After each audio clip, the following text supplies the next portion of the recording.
Então, pessoal, voltamos aqui, né, à segunda parte dos números quânticos, né? Deixa eu pegar aqui o laser, pronto.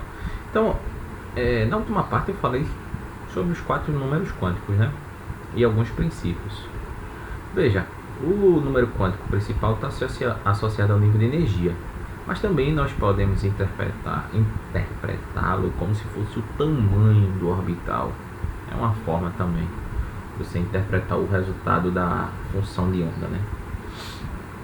O momento angular, né, que é o número quântico secundário, que varia de n menos 1, tá bem? Ele também pode ser interpretado como o momento angular, e outra maneira seria o seu valor da forma do orbital. Se, por exemplo, você tem um L igual a 0, você provavelmente tem um orbital na forma de esfera.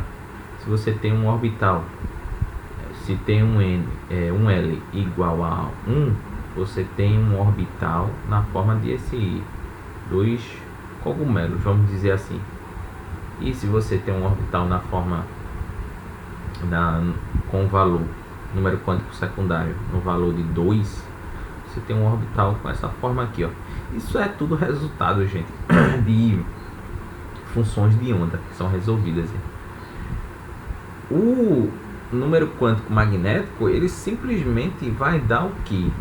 Ele vai dar a projeção do orbital atômico, que ele pode estar orientado dessa maneira, ou também saindo, né? Se a gente imaginar aqui, saindo da tela, tá bem? Isso é uma aula que tem do professor Antônio Florencio, né? Muito bom professor, falando sobre essas questões, porque no ensino médio a minha visão é assim: é um assunto muito complexo e muito teórico, que envolve, até porque envolve muita matemática e muitos conceitos de estatística e física avançados. Então, o que é que eu acredito que ocorreu? O ensino de química, no ensino médio, propriamente dito assim, ele não tem nem 100 anos, acredito eu. E o ensino principalmente essas questões de átomos, moléculas e números quânticos. Então, os professores de química, eles tentaram simplesmente, vamos dizer assim, facilitar a aprendizagem e a memorização. Então, é um conceito errado você associar números quânticos, né, os 4 números quânticos, falta o número quântico de spin, mas o número quântico de spin, no caso do elétron, só pode assumir valores fracionários, né? Deixa eu escrever aqui. Então, o S ou ms só pode assumir valores, ó, de mais meio, então significa o spin orientado para cima, e menos meio, spin orientado para baixo, tá bem? Isso no caso do elétron. Tem outras partículas quânticas que têm valores inteiros também. Então, são esses 4 números quânticos, né, que definem as características de qualquer partícula quântica ou qualquer sistema quântico. Mas no ensino médio, infelizmente, se associa esses números quânticos a dizer que eles estão associados a um endereço do elétron. Olha, isso aí não é correto se falar, inclusive no livro de vocês, né? Primeiro ano falando isso. Pelos consagrados aí, e autores consagrados falam-se isso. Por que não é correto? A própria mecânica quântica fala que não é possível você dar a localização, né? Vocês se lembram lá do princípio de Heisenberg, o princípio da incerteza? Você não consegue dar com muita consideração, ou seja, com muita certeza, a localização de partículas quânticas. Então fica meio que estranho você falar em termos de o endereço do elétron. O elétron não tem endereço, tá bem? Vamos prosseguir. Então veja só, aqui, ó, vamos nos ater agora e aprofundar ao número quântico principal. Esse foi o número quântico, quem propôs ele é o Bohr, né? O seu modelo atômico lá, né? Se a gente imaginar isso aqui como o núcleo, deixa eu trocar as cores aqui. Deixa eu colocar aqui, sei lá, um roxo. Então, ó, aqui é o núcleo. Aí o Bohr imaginou a eletrosfera a eletrosfera quantizada, né? Então os elétrons estavam contidos em camadas, né, eletrônicas. Eu acho que aqui saiu meio errado. Meio não, totalmente. Eu vou redesenhar isso aqui. Deixa eu colocar de novo aqui. Então, ó, primeira camada, aí depois a segunda camada, terceira camada, tá bem? Então, o Bohr ele imaginou assim, os elétrons contidos em camadas eletrônicas, e cada camada dessa tinha um nível energético, tá bem? Não é o modelo atômico atual, hein? O modelo atômico atual é um modelo que considera a mecânica ondulatória e as principais características da mecânica quântica também. Então, mas esse modelo é útil para ilustrar o que é o número quântico principal, né? São esses níveis, né? Então, ó, quanto mais próximo ao núcleo, né, você vai se aproximar. Quanto mais próximo ao núcleo, né, diferentes níveis de energias estão associados, tá bem? Então, níveis de energias, como está aqui, ó, na ilustração, ó, eu tenho um núcleo aqui. Aí veja, isso aqui é interessante, por quê? Vamos lá.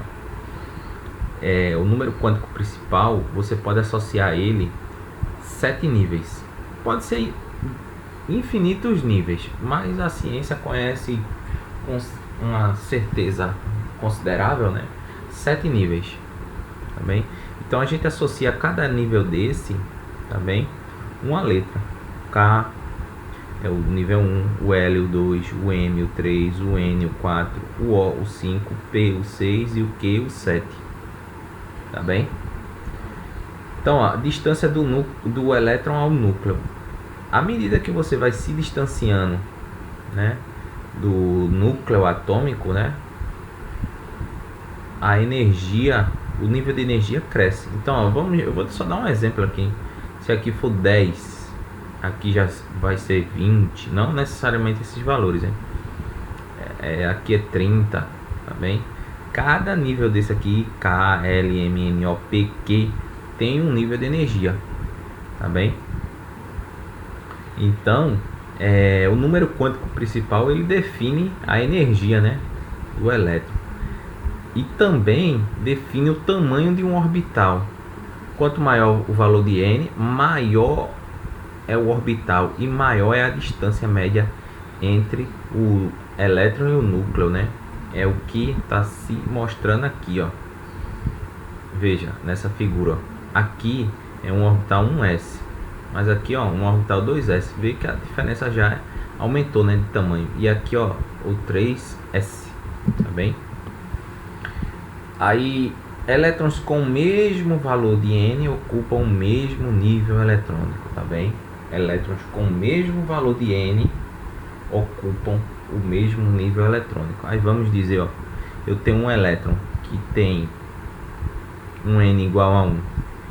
Então eu tenho, vamos dizer, eu tenho outro elétron que tem o mesmo nível eletrônico igual a 1. Significa o quê? Que esses dois elétrons estão na mesma camada eletrônica. Então eles pertencem à camada K, tá bem? É isso que ele está falando. Aí números quânticos. Agora o número quântico de momento angular, né? É aquele correlacionado a o que? Vamos voltar lá, ó. A forma do orbital, né? Então, ó, você tem aqui o orbital S, o P e aqui o D, tá bem? Então vamos ver como é que isso varia. Então o número quântico de momento angular, ou azimutal, né, como se chama aí, ele vai nos dar a forma do orbital. A forma é a forma da função de onda, quando representada num gráfico, tá bem? Esse valor ele pode variar, ó, de 0, né? Aí pode ser 1, 2, 3, até n-1, como eu tinha ressaltado anteriormente. n-1 por quê? O n é o número quântico principal. Aí vamos dizer, ó, eu tenho a camada L. Então essa camada, né, tem número quântico principal de 2. Aí veja, nessa camada eletrônica a gente pode ter quantos números quânticos de momento angular, o número quântico secundário, que é outra forma. Aí eu pego, ó, n menos 1, que é a fórmula. Aí substituo, no lugar de n eu coloco quem? 2 menos 1. Então o L aqui vai poder variar de 0, né, até 1. De 0 até 1. Isso é o significado desse n menos 1. Tá bem? Ou seja, você pode no orbital, na camada energética L, você pode ter dois subníveis de energia, né? Você pode ter, aí vamos ver, ó, quando o L for igual a 0, a gente associa a letra S. Quando o L for igual a 1, a letra P. E quando o L for igual a 2, a letra D. E quando o L for igual a 3, a letra F. Tá bem?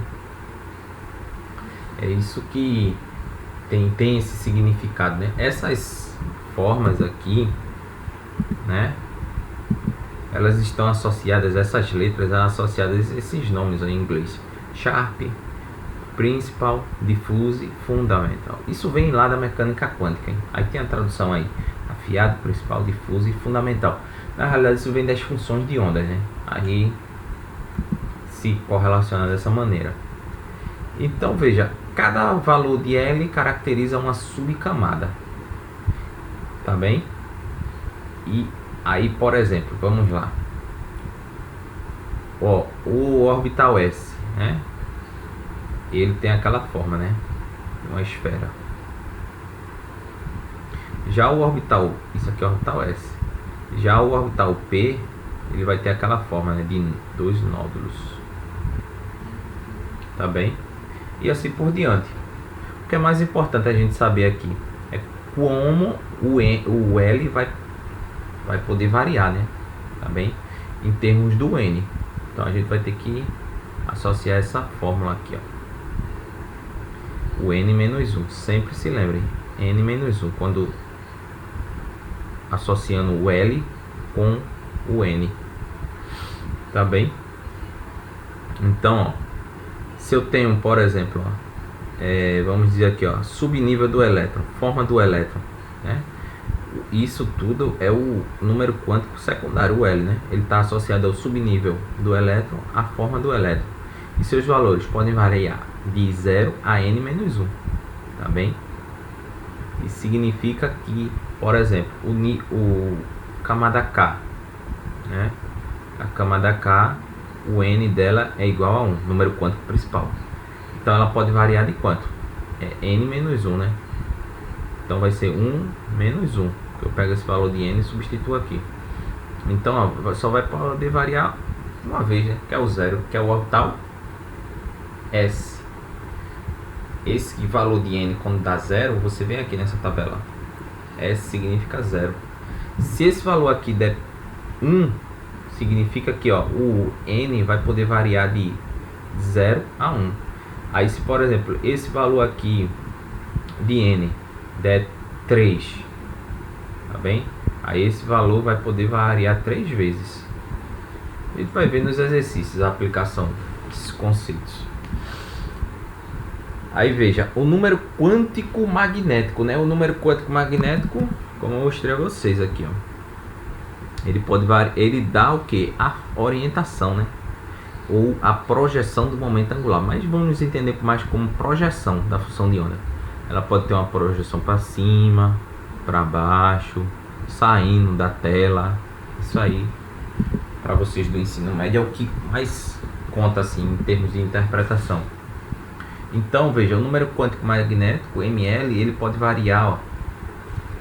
O ml pode ser 0, pode ser mais ou menos, quer dizer, ou pode ser mais 1 ou menos 1, ou pode ser mais 2, menos 2, mais 3, menos 3, mais 4, menos 4, mais 5, menos 5, tá bem? O ml está, ó, relacionado à orientação espacial dos orbitais de uma subcamada também. Para uma determinada subcamada, Então, se eu tenho uma subcamada, o ml pode variar de 2 vezes L mais 1. Tá bem? Então, você sabendo essa fórmula, você consegue calcular a variação do ml. Um exemplo aqui, vamos dizer que eu tenho um L igual a 2. Então, meu ml vai variar, ó. Aí eu pego ml, pego essa fórmula aí. 2, quem é o L que eu considerei? 2. Então, 2 vezes 2 dá 4. Pela fórmula, tenho que somar mais 1, então dá 5. Então, ó, meu ml ele pode variar até, ó, de 0, mais 1, menos 1, mais 2, menos 2. Tá ok? E assim por diante. Esse é o significado. Aí veja, é aí que começa mais novamente, né? Nós professores, inclusive eu, às vezes nós fazemos representações pitagóricas dos modelos científicos, tá bem? Para o Enem, para vestibular, não tem muita importância não, mas quando você chega na faculdade, né? Ou até mesmo, eu digo assim, não tem importância, mas quando você conhece o conceito com profundidade, você pode muitas vezes dizer, não, o conceito não está correlacionado com isso não. Então veja, muitos professores aí representam orbital na forma de caixinha. É uma forma facilitada também de você representar o orbital, como está aqui, ó. Por quê? Essa forma de caixinha você consegue representar de maneira assim, memorizar. Você consegue memorizar. E é uma regra mnemônica, né? Que é essas regras que você consegue facilitar o aprendizado, né, de determinado assunto por meio da memorização. Então, se utiliza essas caixinhas aqui. Eu estou dizendo isso porque, veja, eu tenho aqui, ó, o L, né, que é o E, é igual a 1 aqui, o L. Tá bem? Aí, veja, espera aí, deixa eu apagar aqui. Então, ó, o L aqui, né, esse é o número quântico secundário e esses são os seus valores. E aqui, ó, gente, é o número de orbitais. Vamos dizer assim, é o número de orientação dos orbitais. Ele, para cada L aqui, eu estou associando um M, que é o número quântico magnético. Isso quer dizer o quê? Por exemplo, ó, quando eu tenho um número quântico magnético igual a 0, tá bem? O M, né? ml igual a 0, aí eu coloco uma caixinha só. Quando eu tenho um número quântico magnético igual a 3, eu coloco 3 caixinhas. Quando eu tenho um número quântico igual, um número quântico magnético, o ml igual a 5, aí eu coloco 5 caixinhas. Porque isso não vem daquela fórmula? Ó, por exemplo, eu disse que o L era igual a 2. Se o L é igual a 2, né? Então isso aqui está associado a quem? Ó, vamos lá. A orbital D, tá bem? O orbital D tem esse valor de L igual a 2, ok? Orbital D. Mas pela fórmula aqui eu quero calcular o ml. O ml aqui vai dar o que? 2 vezes 2 mais 1. Então o ml aqui vai ser igual a 5. Tá bem? Se o ml é igual a 5, ele pode variar o que? Ó, 5 caixinhas. 1, 2, 3, 4, 5. Ele pode assumir valores de menos 2 até mais 2. Tá bem? Por isso que a gente contou aqui, ó. 1, 2, 3, 4, 5. Tá bem? Aí e assim por diante, viu? Se outro exemplo aqui. Se o L meu é igual a 3, né? Então tá o L, né, a subcamada F, tá bem? Então orbital F. Então eu vou ter quantas caixinhas? 7. Então, ó, vai variar de menos 3 até mais 3, tá bem? é uma forma, assim, há diversas críticas em ensinar, né, dessa maneira a questão dos números quânticos. Ao meu ver, para uma questão de memorização só, é bem mais fácil, né, você aprender assim. Mas sob o ponto de vista do aprendizado crítico, né, é bem contestável, né, você ensinar dessa maneira os números quânticos. Aí veja, o último, né, só relembrando, que é o número quântico de spin, né. Para o elétron, né, que é o número quântico de spin, é o S ou ms, não está associado ao giro, está associado a uma característica da partícula quântica, o spin. Toda partícula quântica tem spin, tá bem? O elétron ele pode assumir esses valores aqui, ó, fracionários de -1 mais 1. É uma característica.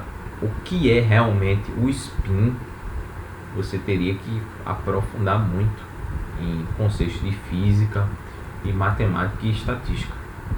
Então vamos aceitar. Eu vou postular para vocês que o spin do elétron é -1 e mais 1. Aí veja, tem o princípio da exclusão de Pauli, só que vale para os elétrons também. Ele diz o seguinte: aí veja, eu estou correlacionando aqui o número quântico magnético com spin. Eu não posso ter partículas com o mesmo spin. É o exemplo aqui, ó. Esse spin aqui, ó, para cima é positivo e esse spin aqui, segundo, é negativo.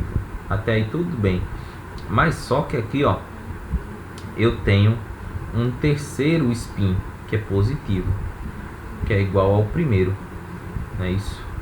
Mais um meio, mais um meio. Então, pelo princípio da exclusão de Pauli, a primeira situação não pode ocorrer. Mesma coisa aqui, ó, tenho dois positivos. Aqui eu tenho dois negativos.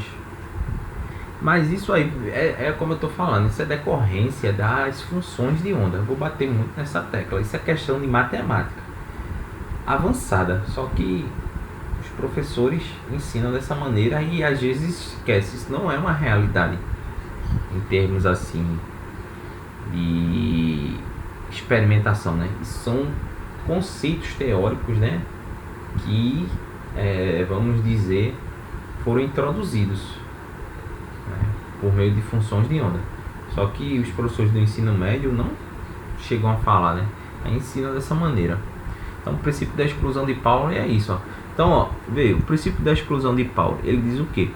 Eu posso até ter, ó, um n, número quântico principal, igual a, vamos dizer aqui, a 2, um L igual a 1, aí número quântico magnético, o ml, igual a 0, e o spin igual a mais um meio. Eu posso repetir aqui, ó, n igual a 2, L igual a 1, o ml pode ser 0, mas o S nunca pode ser igual, porque se for igual, aí eu vou ter os 4 valores iguais e esse valor igual a esse, né, anterior. E o princípio da exclusão de Pauli diz que no caso de férmions, né, quem quiser pesquisa aí o que é um férmion. Tem os bósons e os férmions. Então, no caso dos férmions, eles não podem ter número de spin, né, igual. Então veja que aqui falando novamente, ó, número quântico de spin, né, mais um menos um. Aí veja os subníveis, aqui é os L's, né, que é o número quântico de momento angular. Eles podem conter quantos elétrons, né? Antes disso, eu queria mostrar uma coisa aqui a vocês que acho que não ficou bem explicado. Pronto. Deixa eu procurar aqui. Pronto. Espera aí. Veja.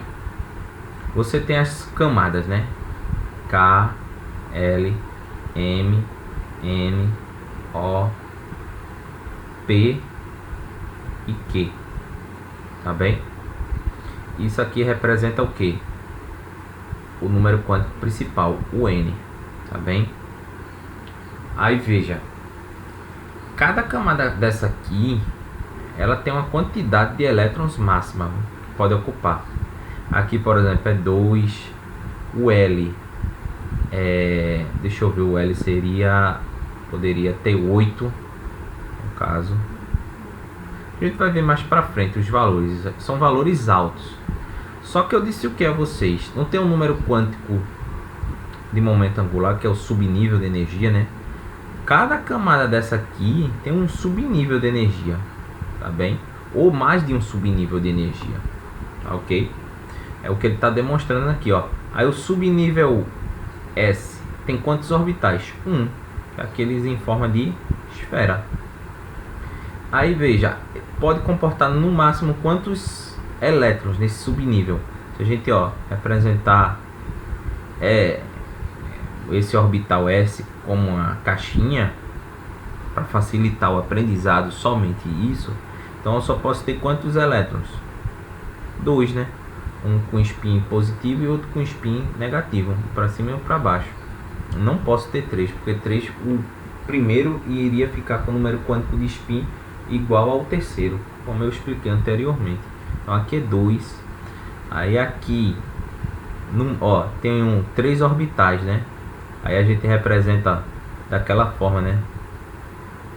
Que é igual a um 8, a representação da função de onda num gráfico. Aí vai ter 3 orbitais. Aí tem as projeções, ó, X, Y e Z, tá bem? Aí no máximo quantos elétrons aqui, ó? 1, 2, 3, 4, 5, 6. Porque cada um no máximo pega 2.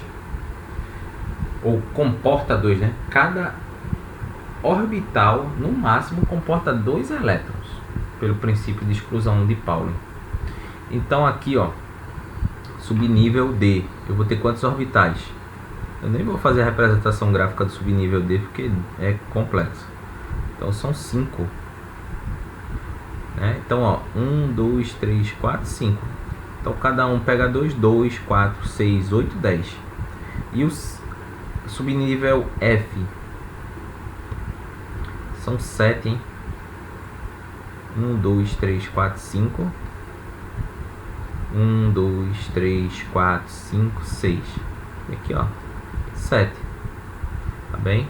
Então, ó, 2, 4, 6, 8, 10, 12, 14. Porque cada orbital desse vai comportar no máximo 2 elétrons. Mas isso é só uma representação, assim, para facilitar o aprendizado, viu, gente? Isso não é uma realidade, não. Orbitais não são caixinhas, não. Orbitais são funções de onda, tá bem? Então, ó, a gente representa assim, ó. Subscreve, né? Escreve em cima. O orbital S no máximo comporta 2. Quer dizer que o orbital S pode comportar 1? Pode. Tá bem? Entre 1 e 2. 3 já não pode. O orbital P no máximo 6. Quer dizer que o orbital S, P, pode comportar, ó, 1, 2, 3, 4, 5, 6. Até 6. Eu poderia escrever aqui, ó, P1, P2, P3, P4, P5, P6. Tá bem? Mas no máximo 6. O orbital D no máximo 10. Então 1, 2, 3, 4, 5, 6, 7, 8, 9, 10. Então, ó, D1, D2, D3, D4, D5, D6, D7, D8, D9, D10. E o orbital F, a mesma coisa, no máximo 14. Então, ó, F1, F2, F3, F4, F5, F6, F7, F8, F9 e F10. Então, ó, aqui vamos fazer assim. Vai ficar um pouco trabalhoso, mas vamos lá. O S pode variar de S1 até S2. Aí o P pode variar, ó, P1, P2, P3, P4, P5, P6. Ok? Aí o D,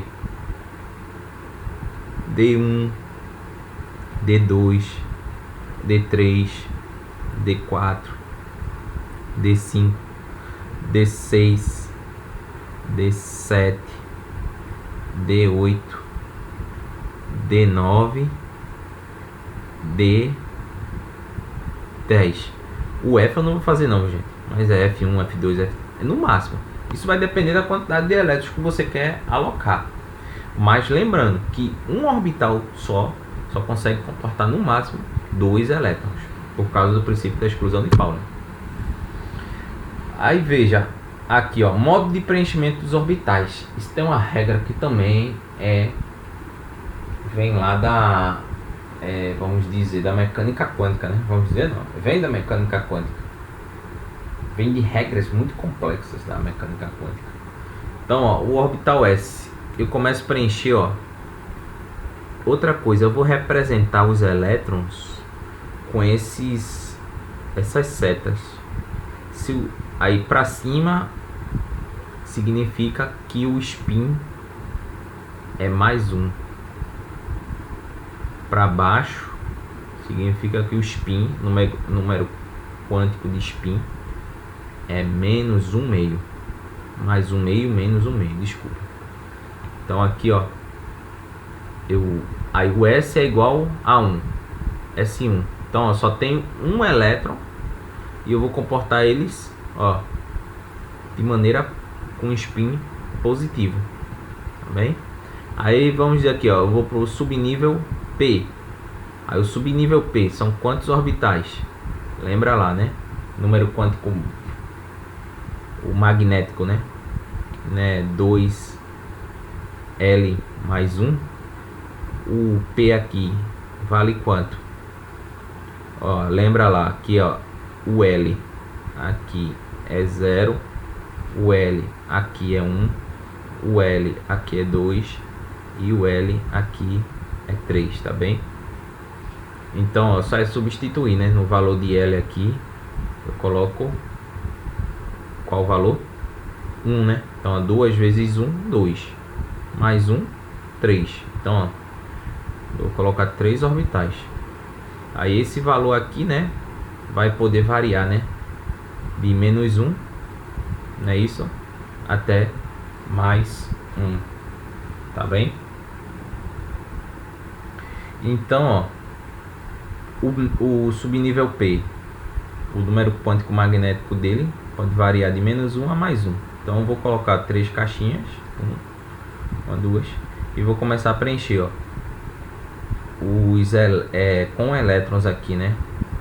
Só que eu começo a preencher com os spins logo positivos. Então eu coloco logo esse aqui, depois coloco esse e depois coloco esse. Não são 5, eu já coloquei quantos no total? 3, né? Então 1, 2, 3. Aí o próximo eu vou colocar onde? Aqui, ó, esse primeiro orbital com spin contrário ao que eu já preenchi. Então ó, já foram 3, aí foram 4 e agora 5, tá bem? À medida que a gente for fazendo exercícios, a gente vai ver que isso não é tão difícil não. Isso é mais uma questão de memorização, tá bem? Mesma coisa aqui, ó, subnível, no caso aqui, né, D, né?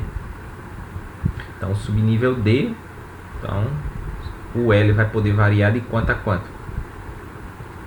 Então ó, se o L é 2, eu substituo aqui, ó, eu vou 2 vezes 2 dá 4, mais 1 dá 5. Então eu vou ter 5 orbitais, 2, 3, 4, 5. E o número quântico magnético, né, vai variar de menos 2 a mais 2, tá bem? Aí você, ó, eu quero preencher com 7 elétrons. Esses valores aqui representam a quantidade de elétrons. Aí eu preencho, ó, logo com positivo, positivo, e vou contando, né? 1, 2, 3, 4, 5. Bem, aí faltam 2, né? Porque não são 7. Ó, com spin contrário e com spin contrário dá 5. Bem, essa é a forma correta de preencher os orbitais. Ó, vê essa aqui. O F, então é o subnível F, o L é igual a 3, e no caso aqui eu tenho 6 elétrons. Então ó, seria 2L mais 1, né? Então o L pode variar de quanto? 2. O L pode ser 3 aqui, mais 1. Então vai ser 7, né? Porque 2 vezes 3 dá 6. Mais 1 dá 7. Então, ó, 1, 2, 3, 4, 5, 6, 7. Aí o número quântico magnético vai variar de quanto? Menos 3 até mais 3. Bem? Nota uma coisa, ó. Eu construí isso aqui a partir daqui, ó. Vamos memorizar. Eu tinha um quadradozinho só aqui, um quadrado. Aí aqui, qual a diferença desse primeiro para o segundo? Eu adicionei, ó, 2, só que eu adicionei um aqui e outro aqui. Esse que foi à esquerda é menos 1, esse que foi à direita mais 1. Aí aqui, ó, vamos continuar aqui, ó, o 0 e o menos 1 e o mais 1. Só que aqui, ó, vou adicionar mais 1. Só que aqui é menos 2 e aqui é mais 2. Mesma coisa aqui, ó. Menos 2 continuou, menos 1 continuou, 0 continuou, mais 1 continuou, mais 2 continuou. O que foi que eu adicionei aqui, ó? Um aqui e outro aqui. O que está à esquerda menos 3, o que está à direita mais 3. É uma forma. Então, ó, eu tenho que distribuir quantos elétrons? 6, né? Então, tudo, ó, vou logo distribuindo para cima com spin positivo.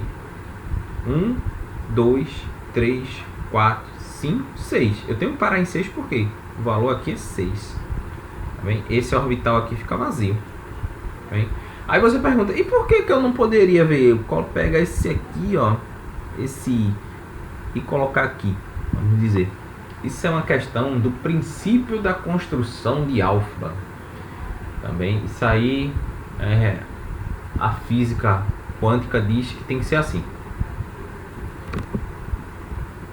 Ou o princípio de Hund também, Hund, que é a regra da multiplicidade. Foi desenvolvida, né, por Friedrich Hund e mostra quanto maior o número de elétrons com spins paralelos num orbital incompleto, menor será a energia. Está associado com a energia. Se você notar aqui, ó, se no caso você colocasse aqui em vez de aqui esse elétron, quando você fosse resolver a função de onda, essa função de onda ia dar um valor de energia alto. Já nessa configuração aqui, o valor da função de onda em termos de energia é baixo. Traduzindo, para a gente facilitar. Então, isso tem consequências aqui, ó. É o que ele está mostrando. Ó. Veja, a forma correta. Eu tenho aqui, ó, um S2, que tem 2 elétrons, e aqui, ó, 2S2, tenho 2 elétrons aqui, ó, e 2P. Aqui eu tenho quantos elétrons? 2. É a forma correta. Mas eu poderia representar assim? Poderia, mas só que é a forma incorreta, ó. Ao invés de ter colocado esse spin aqui, ter colocado aqui nesse primeiro orbital, eu poderia colocar assim. Mas pelo princípio da multiplicidade de Hund, né? Hund, eu não posso representar assim porque isso aqui vai dar um valor de energia muito alto. E em sistemas da natureza, na realidade, em partículas quânticas, essas partículas sempre tendem a ser representado por sistemas, né? Ser representado por funções de ondas, por sistemas que têm valores baixos de energia também. Então a energia aqui é muito alta, por isso que é a forma incorreta. Mesma coisa aqui, ó. Eu tenho um S2, 2S2, porque ó, 2, aí aqui 2. E eu tenho quantos aqui? 3, né? Então eu tenho 2P3. Essa é a forma correta, ó. A multiplicidade, né? Como ele está falando aí, ó. Quanto maior o número de elétrons com spins paralelos no orbital incompleto, menor será a energia. Paralelos, ó. Isso aqui. Menor será a energia. A energia. Spins contrários, a energia é maior. Então, ó, ao invés de ter colocado aqui, eu poderia, esse elétron poderia ter colocado aqui. Mas só que vai de encontro com essa regra aí, né? Essa representação. Então aqui, ó, maior energia, então eu não posso representar. Mas isso, gente, ó, eu tô falando, né, dessa maneira, com essas regrinhas de memorização. Mas isso tudo é resultado principalmente de resolução de funções de onda, matemática pura mesmo, né? Então, isso aí são resultados matemáticos. Nós, professores, assim, inventamos essas regras, né? E às vezes vocês conseguem